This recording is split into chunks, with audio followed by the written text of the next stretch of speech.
بسم الله الرحمن الرحيم.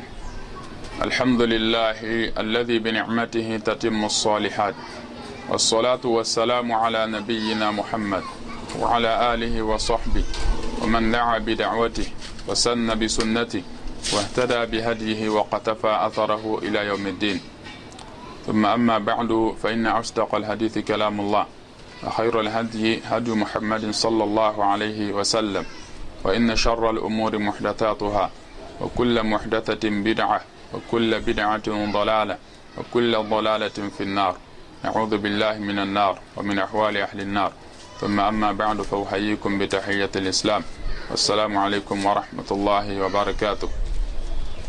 Et toutes les louanges appartiennent à Allah subhanahu wa ta'ala, qui nous a créés pour son adoration et qui nous a accordé beaucoup de bienfaits, que tout un chacun de nous ne peut cesser donc de remercier Allah subhanahu wa ta'ala dans ses bienfaits, et qui nous a envoyé Muhammad alayhi salatu wa salam comme messager, comme guide et comme éclaireur. Et nous implorons la paix d'Allah subhanahu wa ta'ala, le salut d'Allah subhanahu wa ta'ala pour ce noble prophète qu'Allah subhanahu wa ta'ala a envoyé comme guide, a envoyé également comme éclaireur.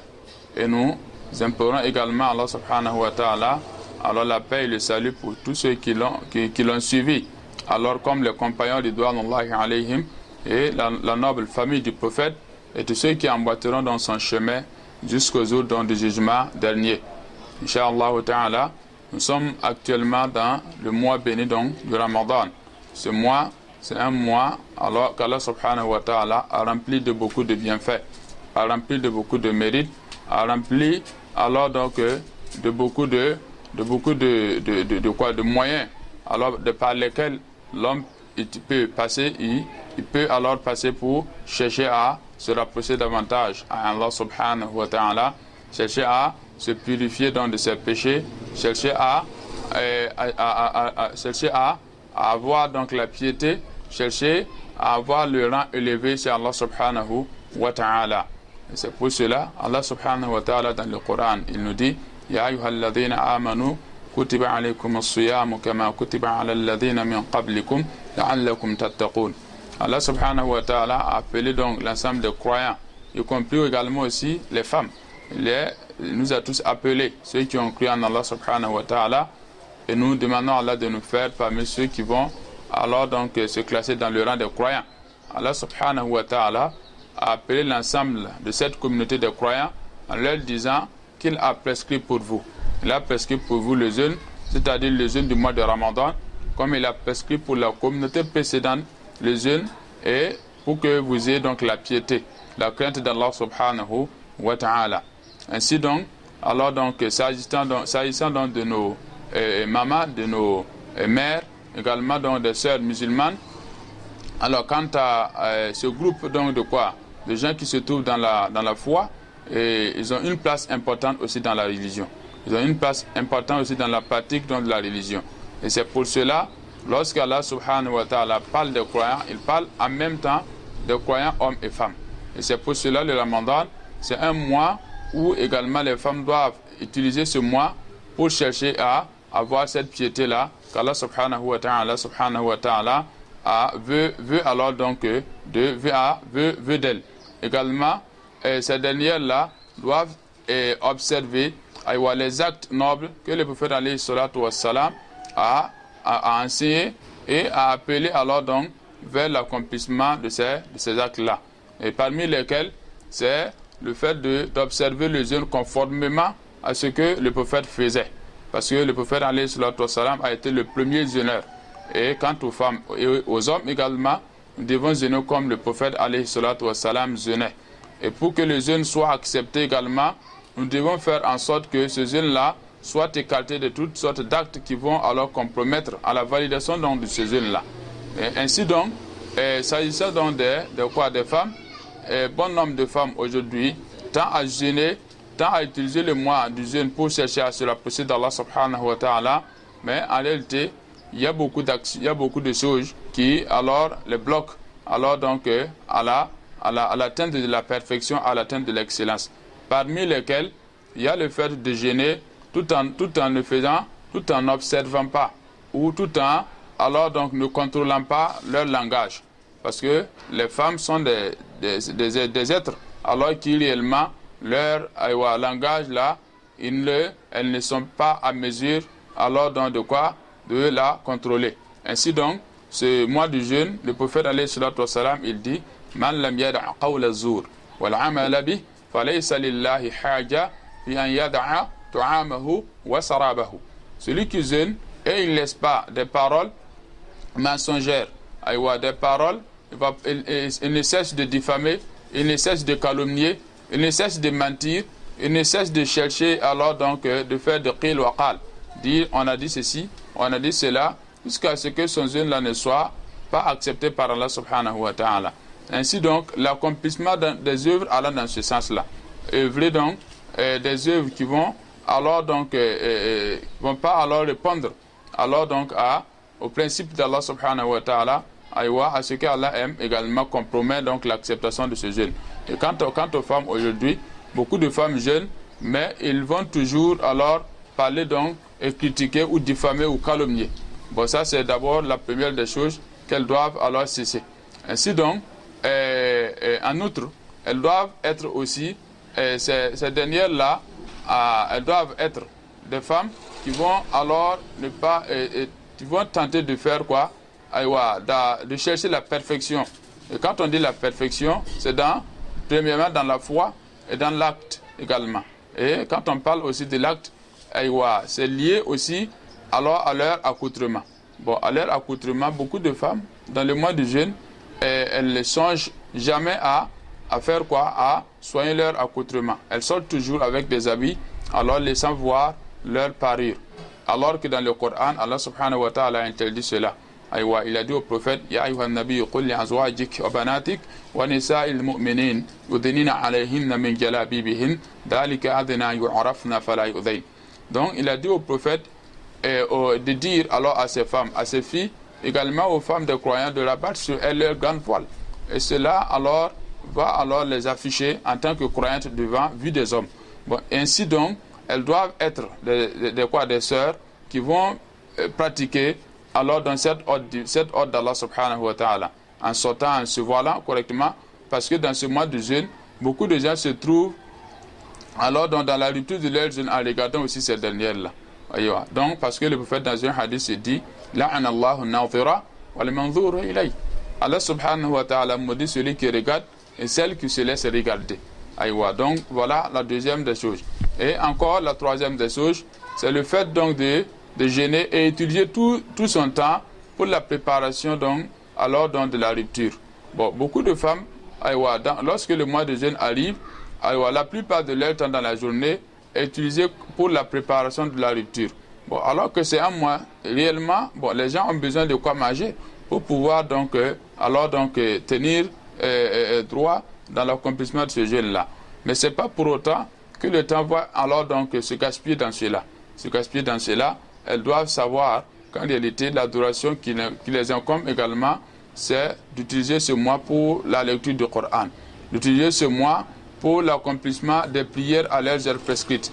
Et beaucoup de gens, lorsqu'ils se lancent dans des tâches ménagères, elles oublient de lire donc le Coran. Elles oublient alors d'accomplir les prières à l'heure prescrites. Et donc en ce moment, ça va diminuer alors les récompenses dans ce jeûne-là. Alors donc également, dans ce jeûne aussi pour des femmes, ce qui est remarqué, c'est que la plupart de ces dernières-là n'observent pas également aussi les prières nocturnes.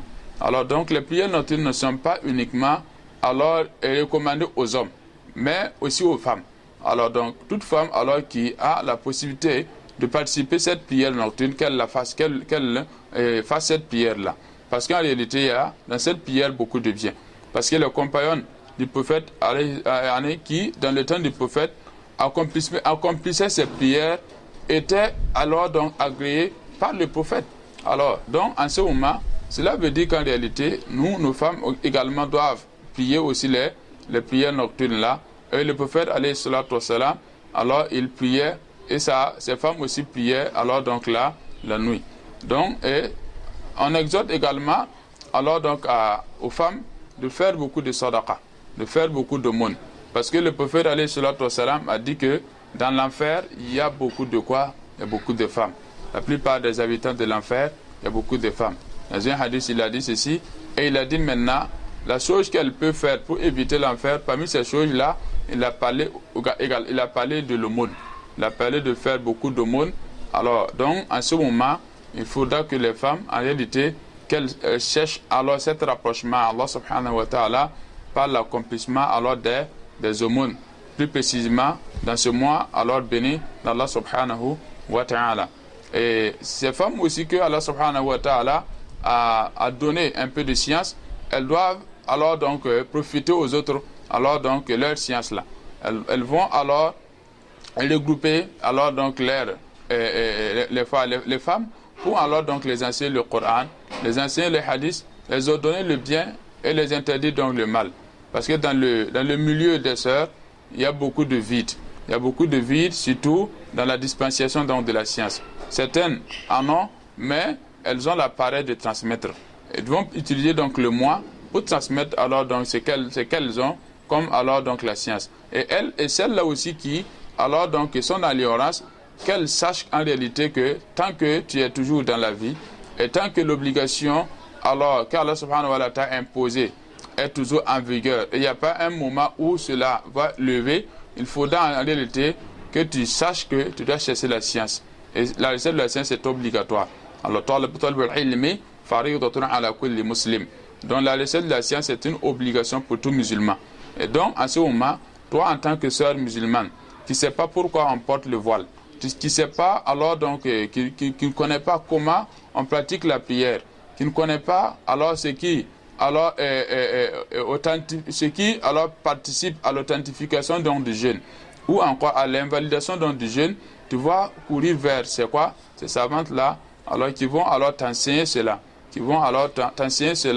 et qui vont alors te permettre d'avoir cette science là et qui te sera profitable.